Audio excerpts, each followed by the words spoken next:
Hello everyone, today let's take a quick look at a Sany 200C produced in March 2020. Worked 4,445 hours.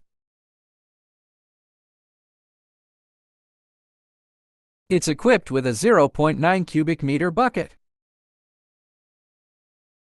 The crawler and chassis is relatively good, with slight wear and tear. It has done only light work. The cab is also tidy.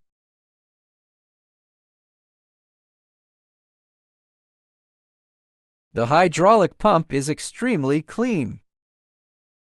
There is no sign of oil leakage at all. The appearance of the whole vehicle is relatively neat. There are slight scratches on the paint. Some paint scratches on counterweight. This is the central exhibition joint, rotary reducer and motor, distribution valve.